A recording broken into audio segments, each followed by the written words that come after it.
dahil sa mas pinaigting na anti-illegal drug campaign ng Philippine National Police bilang bahagi ng direktiba ng PNP Chief Police General Nicolas Torre III, timbog ang isang high-value individual ng mga operatiba ng Valenzuela PNP nang makuha mula rito ang mahigit 300,000 pisong halaga ng shabu.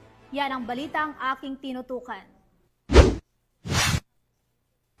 Arestado ang isang high-value individual na si alias Bulag, 52 anyos matapos ang matagumpay na bypass operation ng Valenzuela City Police Station sa Barangay Ugong sa Valenzuela City. Nasamsam mula sa suspek ang humigit kumulang 55 gramo ng hinihinalang shabu na nagkakahalaga ng 374,000 pesos. Na-recover din ang mga perang ginamit sa iligal na operasyon kasama ang isang pitaka. Naharap ang suspek sa kasong paglabag Sections 5 at 11 ng Republic Act 9165 o ang Comprehensive Dangerous Drugs Act of 2002.